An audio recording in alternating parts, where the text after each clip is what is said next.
नमस्कार मित्रों, चतुर्थ स्तंभ के सभी दर्शकों के लिए ये बेहद महत्वपूर्ण वीडियो है। जो खबरें इधर उधर से आपको मिल रही हैं उनमें अपने अपने ढंग से अपने हितों का ध्यान रख के लोग खबरें दे रहे हैं। हम बिल्कुल तथ्यात्मक एक खबर देने जा रहे हैं दुनिया की सबसे बड़ी डकैती के बारे में। और वो डकैत हैं डोनाल्ड ट्रंप, जिन्होंने वेनेजुएला पर बहाना बना के कब्जा कर लिया है और घोषित कर दिया है वहाँ के सारे तेल भंडार हमारे हैं और अमेरिकन तेल कंपनियां वहाँ काम करेंगी। अब उन्होंने अपनी समझ से तो बहुत बड़ा खजाना लूट लिया है, क्योंकि वेनेजुएला में क्रूड ऑयल, जो कि वर्तमान में दुनिया के लिए बेहद आवश्यक है, यानी क्रूड ऑयल से ज़्यादा क्या, क्योंकि जितनी भी चीज़ें हैं, चाहे वो डीजल हो, पेट्रोल हो, तमाम तरीके के प्रोडक्ट उसी से बनते हैं। और वेनेजुएला में पूरी दुनिया का लगभग 20% क्रूड ऑयल अकेले है, और कोई ऐसा देश नहीं है जो वेनेजुएला के इर्द गिर्द भी हो। यही नहीं, वहाँ सोना, तांबा और रेयर अर्थ एलिमेंट भी मौजूद हैं। वेनेजुएला हालांकि दुनिया का 32वां सबसे बड़ा देश है, क्षेत्रफल के मामले में लगभग 10 लाख किलोमीटर का, और आबादी 2.5 करोड़ के आसपास है। वहाँ के राष्ट्रपति ने केजरीवाल स्टाइल में तमाम मुफ्त की योजनाएं चला के देश को दिवालिया कर दिया, और अमेरिका ने ये योजना बना रखी थी, उन पे कई तरीके की प्रतिबंध लगा दिए थे, वो अपना तेल बेच नहीं सकते थे।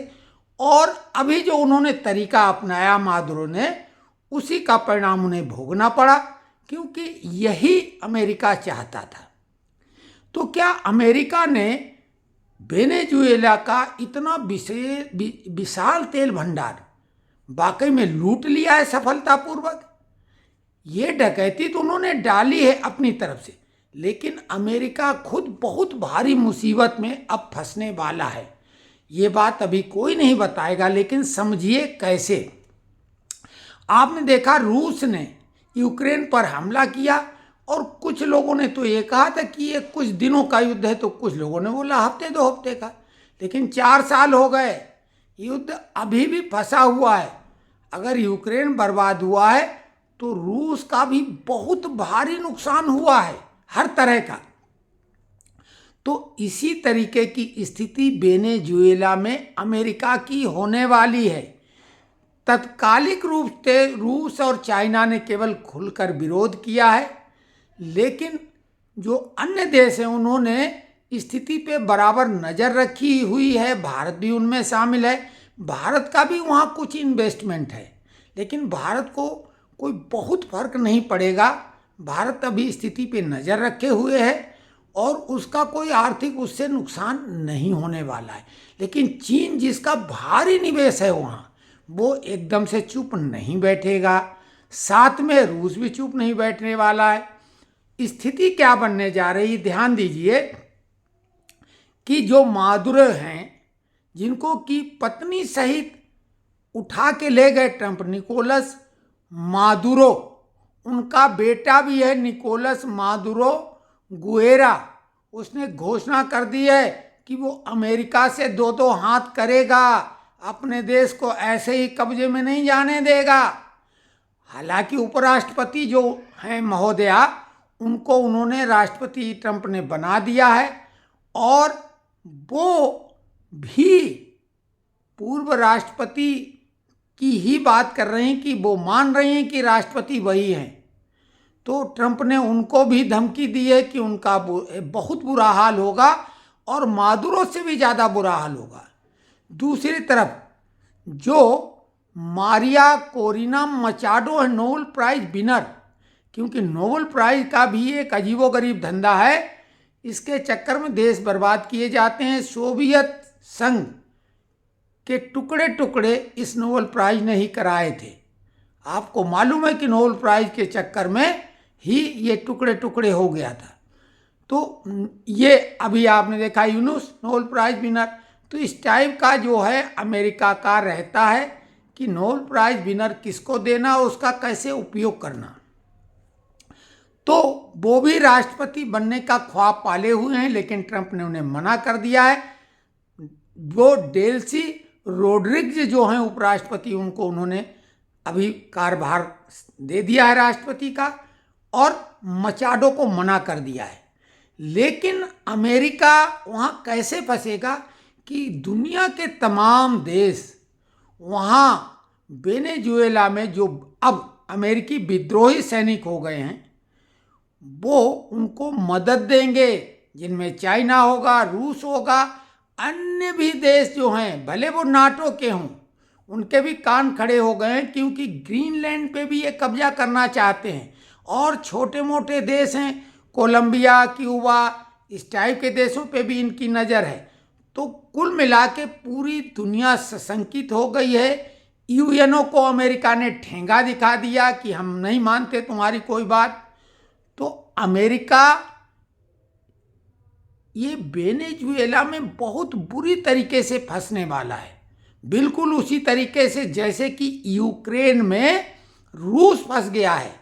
क्योंकि ऐसी दादागिरी तो अमेरिका ने दिखा ली, और अगर ये सक्सेस होते तो इसके नक्शे कदम पर अन्य बड़े देश भी चल पड़ेंगे, जैसे कि ताइवान पे कब्जा करने की फिराक में चाइना है। तो इतनी आसानी से सब कुछ नहीं होने वाला है। अमेरिका भारी मुसीबत में फंस गया है।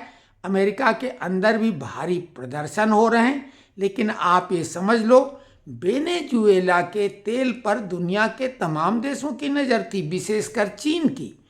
तो अब वेनेजुएला के लोग लड़ेंगे। अमेरिका के मात्र वहाँ पर 10 से 15 हजार सैनिक हैं। अमेरिका की मुख्य ताकत उनकी नौसेना और एयरफोर्स है, जो कि आम नागरिकों पर तो बमबारी नहीं करेंगे।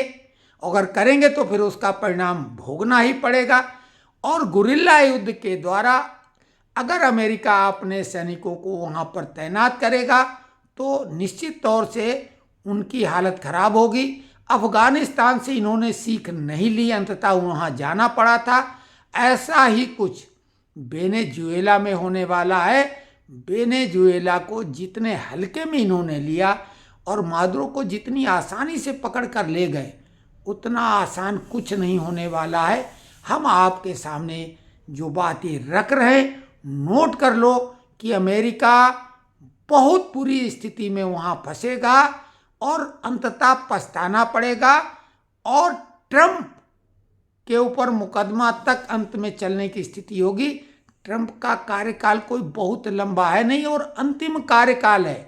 ट्रंप की अपनी पार्टी में भी दुश्मन बन चुके हैं, और जो डेमोक्रेट हैं वो तो हैं ही उनके दुश्मन। तमाम वहाँ पर स्थिति बहुत गड़बड़ है। नाटो के देश भी अमेरिका के खिलाफ हो गए, क्योंकि यूरोपियन यूनियन में तो यूरो चल ही रहा है, खेल है डॉलर का। मादुरो ने प्रतिबंध के बाद चाइना से व्यापार हो रहा था, तो चाइना के उन्होंने मुद्रा से व्यापार करने की बात की थी, अन्य देशों से भी, कि डॉलर को छोड़ने की बात।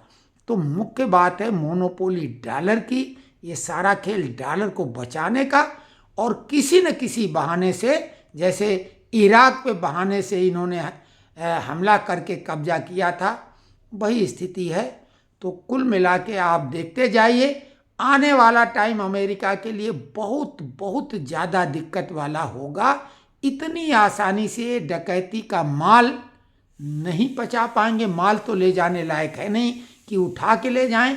तेल के कुएं नहीं ले जा सकते हैं, तेल वहाँ से निकालना पड़ेगा।